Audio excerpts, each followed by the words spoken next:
इस मूवी का नाम है द किलर। इसकी IMDb रेटिंग 6.7 दी गई है। जॉनी एक प्रोफेशनल किलर था जो पैसे लेके किसी को भी मार देता था और वो क्राइम की दुनिया का सबसे महंगा किलर भी था। अपने इस काम से वो काफ़ी पैसे कमाने के बाद उसने अब रिटायरमेंट ली है क्योंकि वो अब शादी करके शांति से अपनी ज़िंदगी बसर करना चाहता है। तो वो अपने आलीशान बंगलों में एक आराम की ज़िंदगी बसर कर रहा है।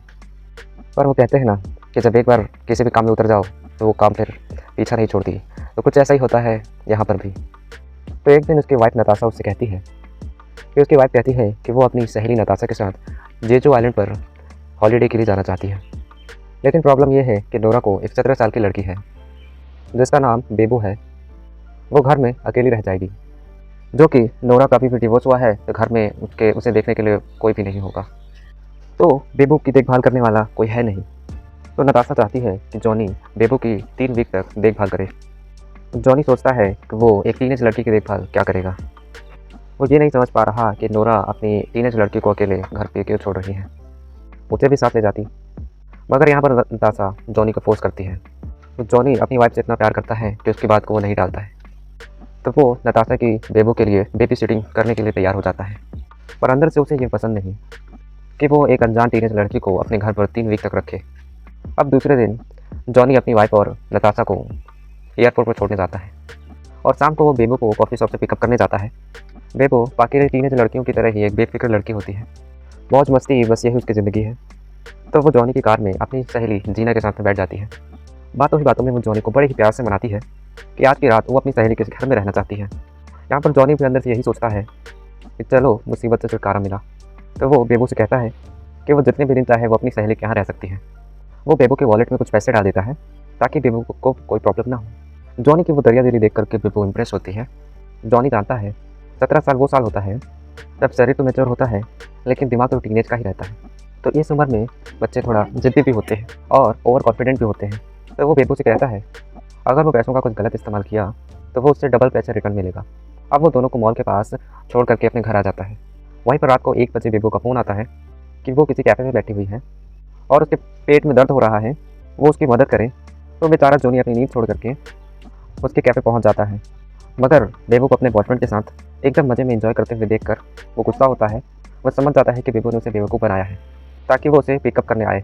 अब यहाँ पर जॉनी उससे पूछता है कि वो तो अपनी सहेली के घर रहने जाने वाली थी ना, उसका क्या हुआ। मगर यहाँ पर जॉनी को इग्नोर करके वो अपनी सहेली जीना को मैसेज करने लग जाती है। अब जॉनी यहाँ पर अपने आप में गुस्सा होने लगता है। बेबू का एटीट्यूड उसे पसंद नहीं आता। बेबू की सहेली उसे मैसेज करके कहीं बुलाती है और वो तब वहाँ पर जॉनी को घर जाने के लिए बोलती है। अब जॉनी अपने गुस्से को कंट्रोल में रख करके वहाँ से जाने लगता है। मगर कार में बैठने के बाद वो देखता है कि बेबू अपने बॉयफ्रेंड के गाड़ी में बैठ करके कहीं जा रही होती है।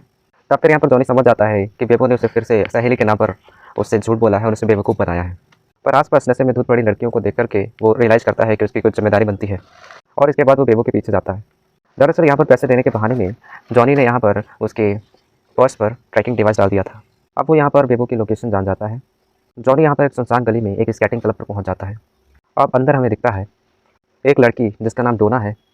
वो बेबू को अपनी बात मनवाने में लगी हुई है कि वो उसके क्लाइंट के साथ मज़े करेगी तो उसे $200 देगी। और यहाँ हमें ये भी पता चलता है कि जीना ने यहाँ पर बेबू को बेवकूफ़ बना करके लाया था।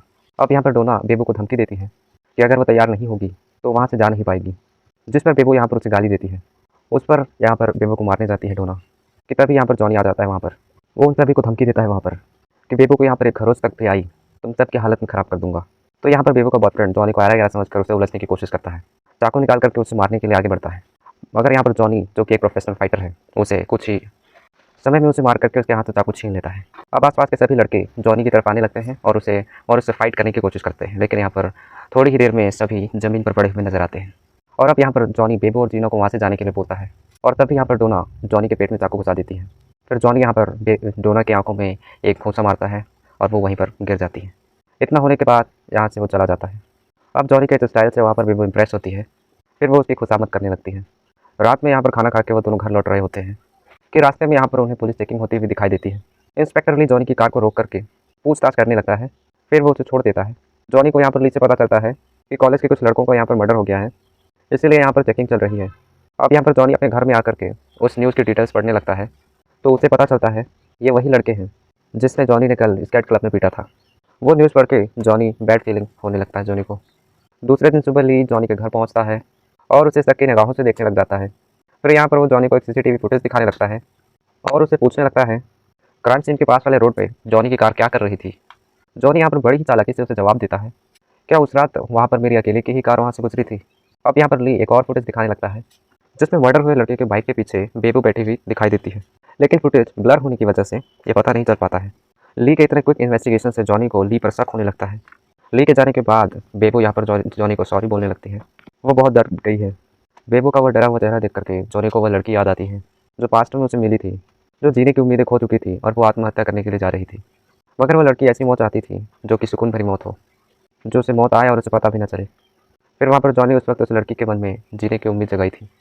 अब यहाँ पर बेबू का हाल भी उस लड़की की तरह ही था। मौत अगर एक्सपेक्टेड हो तो किसी भी चीज़ से डर नहीं लगता। तभी जॉनी को यहाँ पर डोना का फ़ोन आता है। डोना उसे ब्लैकमेल करती है कि वो उसकी बताई हुई जगह पर अगर नहीं पहुँचा तो यहाँ पर वो पुलिस को वो चाकू दे देगी जिस पर जॉनी की उंगलियों के निशान है, जिससे उन लड़कों का मर्डर किया गया है। अब यहाँ पर जॉनी डोना को मिलने की तैयारी करता है, पर यहाँ पर वहाँ से निकलने से पहले वो बेबू को एक बैंड देता है जिसमें ट्रैकिंग डिवाइस है। वो उसे अपनी कलाई पर बांधने के लिए बोलता है। फिर वो तेज़ी से बाइक लेकर के डोना की बताई हुई जगह पर तेज़ी से पहुँचने के लिए निकल जाता है। जॉनी के लिए इस तरह की चीज़ें बहुत ही आम चीज़ें हैं, तो वो बहुत ही आराम से वहाँ पर जाता है बिना डरे। और वहाँ जाते ही उसे पता चलता है कि वो लोग यहाँ पर सेक्स ट्रैफिकिंग में इन्वॉल्व हैं। रूम के अंदर में यहाँ पर डोना के साथ में एक और आदमी होता है। जॉनी की यहाँ पर डोना को एक आंख पर मारने की वजह से उसकी एक आंख घायल हो चुकी होती है और इस पर जॉनी कहता है कि उसकी ये आंख अब कभी ठीक नहीं होगी, वो उस आंख से अब कभी भी देख नहीं पाएगी। तभी यहाँ पर डोना का आदमी जॉनी पर हमला करता है, लेकिन यहाँ पर जॉनी उसे आसानी से बेहोश कर देता है। अब यहाँ पर जॉनी डोना से कहता है कि उसे वो चाकू वापस कर दे। इसके बाद जॉनी वहाँ पर उस गुंडे को काटना शुरू कर देता है अपने चाकू से।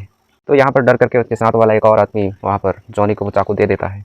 जैसे ही जॉनी चाकू उठाता है, वो आदमी डोर में से गन निकाल करके जॉनी पर बरसाना शुरू कर देता है और वहाँ से भाग जाता है।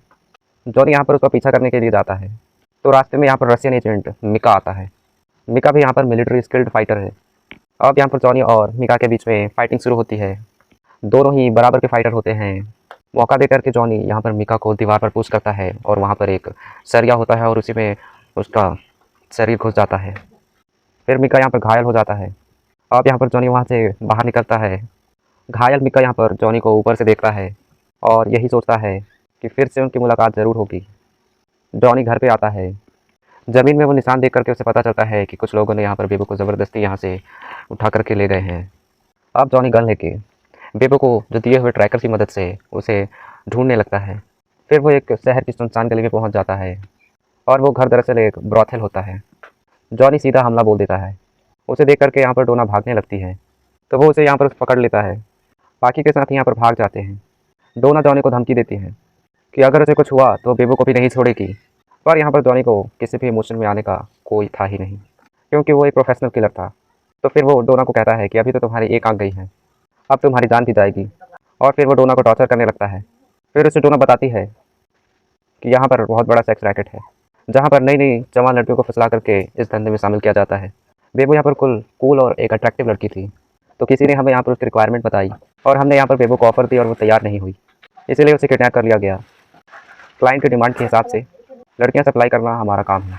तो जॉनी उससे पूछता है कि बेबू कहाँ है, तो डोना उसे बताती है एक पहाड़ी में जिसका नाम है डोंट टेल डैड, उस होटल में है, वो वहीं पर है।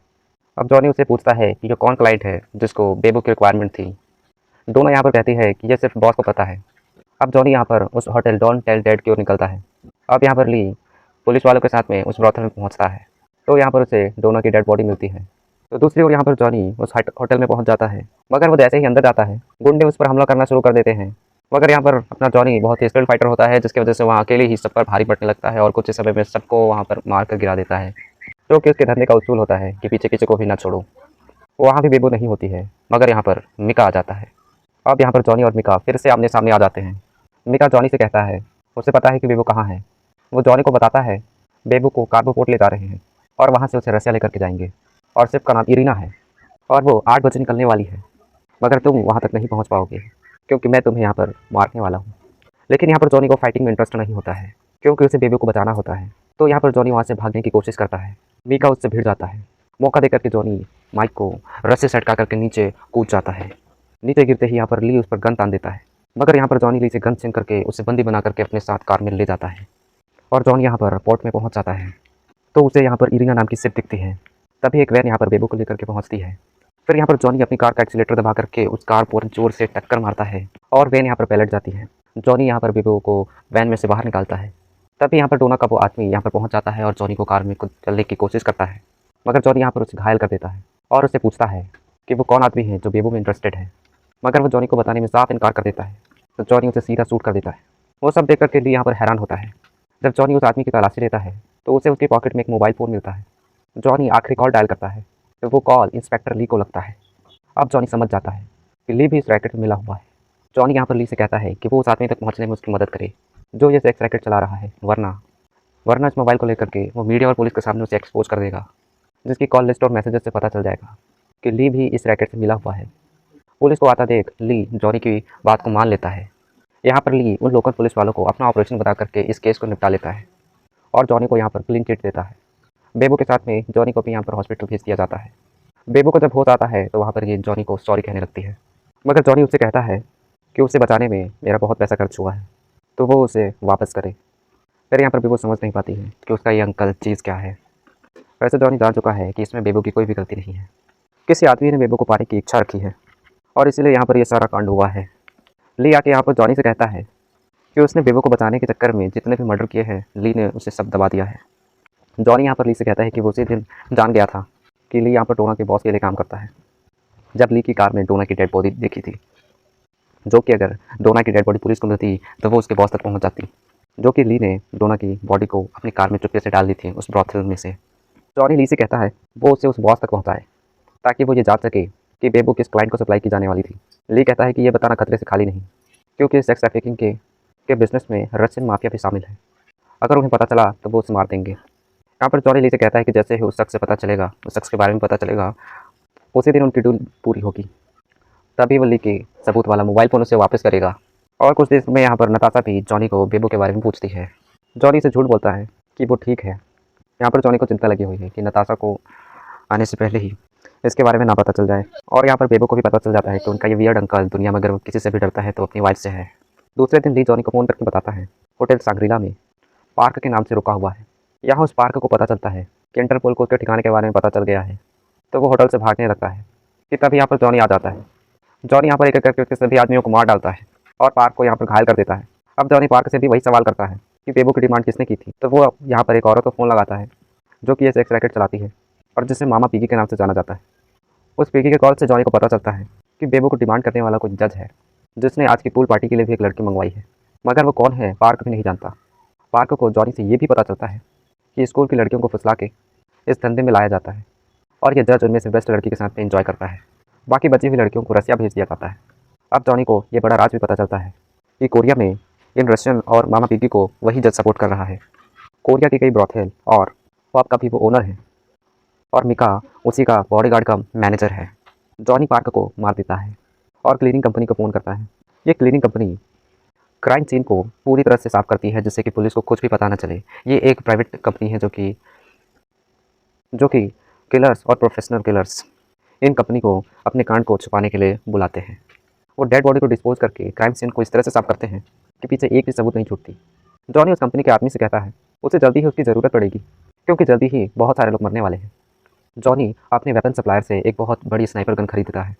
बेबो को जॉनी को पता चलता है बेबो की दोस्त जीना ने सुसाइड की है, जो सेक्स रैकेट में फंसी थी, जिससे बेबो डिप्रेस हो गई है। तो दूसरी ओर ली जॉनी को फ़ोन करके बताता है कि जो औरत अपने आप को बेबो की माँ कहलाती है कि दरअसल वो उसकी असली माँ नहीं है, मतलब कि नौरा बेबो की असली माँ नहीं है। 3 साल पहले ही बेबो के असली माँ बाप मर चुके हैं।